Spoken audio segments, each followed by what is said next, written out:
Hey everyone, it's Kristen. Welcome back to my channel. Today, I'm going to show you how I like to add beads to my knitting as I go along. I get a lot of questions about this, so here is the video. Here's the tutorial. As you can see here, I've got a swatch going. It's just a very simple diamond lace stitch with some beads added. And yeah, I'm going to show you how to do this. And it's very, very simple, very easy. You'll need some seed beads. And these are size 6 seed beads. You can get these from your local craft store. And I like using size 6 seed beads in general because they have a big enough hole for a size 10 crochet hook to go through.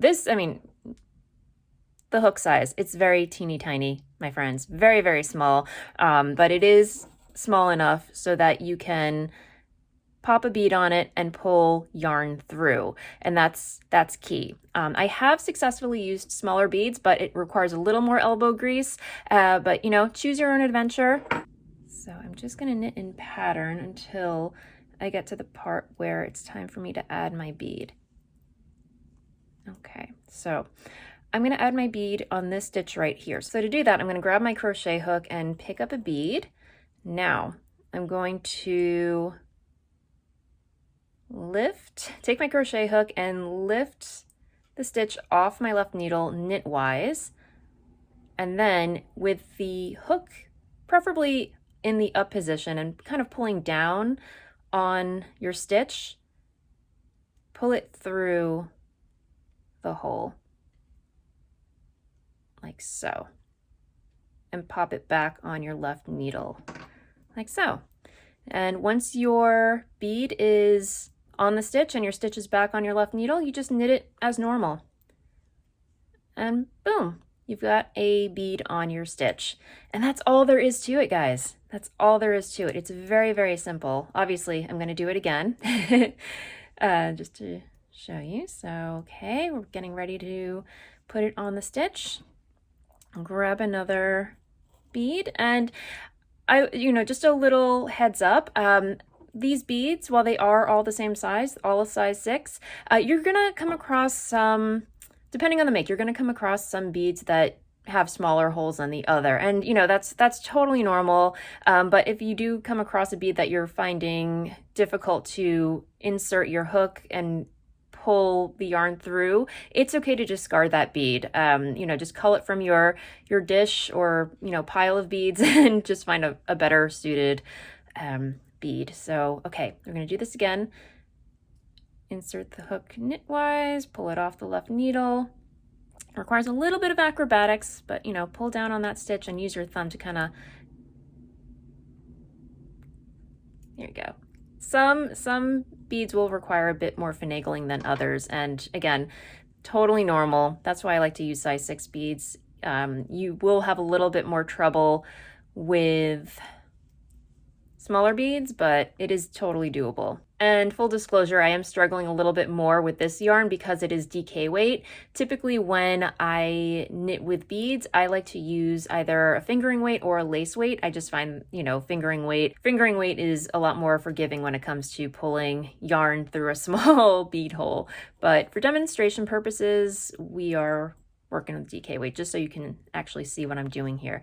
So, put that needle out of the way, insert that like so, pull down a little bit, little elbow grease, and as you can see, you're gonna sometimes fray the yarn a little bit, but nothing you can really do about that other than just be very careful.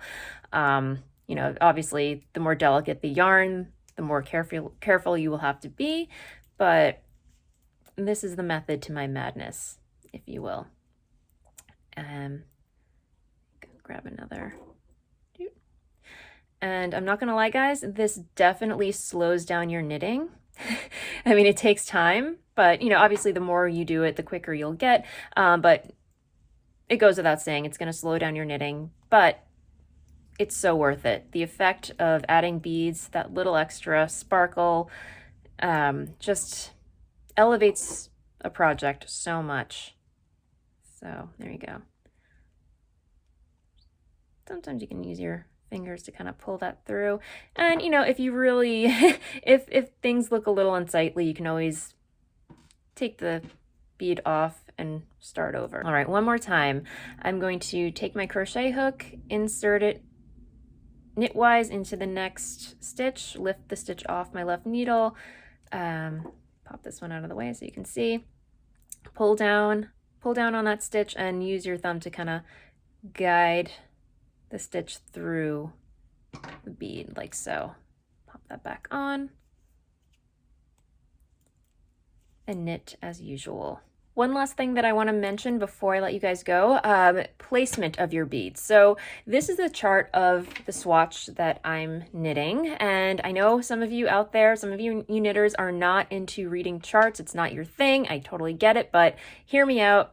This is just for demonstration purposes, just to give you a lay of the land when it comes to deciding where you want to place your beads. So looking at the swatch, here you can see that the beads fall smack dab in the middle of each diamond, which is what, you know, aesthetically what I was going for. And on the chart, as you can see here, these symbols here, they kind of look like little piggy noses.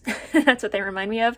Those are the symbols for where I've decided to add my beads. This is the row where I'm adding my beads. However, when looking at the swatch, you're thinking, Kristen, wait, that makes no sense. Your beads are in the middle of the diamond. Yes, but here's what happens when you knit with beads using this method. When I add a bead, I'm going to add a bead here. I'm currently on this row when adding beads. So I'm at the point where I'm about to add a bead. So I'm going to insert my crochet hook knitwise, pulling that stitch off the left needle. And with my hook facing upright, I'm going to guide that bead onto the stitch, pull that through, and pop that back on the left needle. And you can see the bead basically sinks down to the bottom of that stitch. So essentially, when I knit that stitch, you can see that the placement is exactly where I want it to be, smack dab in the middle of that diamond. So that's how it works. So let's say you're knitting an entirely different pattern and you're trying to decide where you want your beads to go. Always add your beads 2 rows or 2 rounds above where you actually want your bead to fall. So, you know, in that row, once you add it on, it's just going to sink back down to that bottom row. It may not actually be in that row, but because the bead sinks down after you add it, it gives the appearance that it is falling in the middle of this motif. I hope that makes sense. If you have any questions at all, leave them in the comments down below and I'll do my best to answer them. But I hope you found this tutorial helpful. Thank you so much for watching. If you did, give me a thumbs up, like, subscribe, let me know in the comments down below, and I hope to see you on the next video. Bye.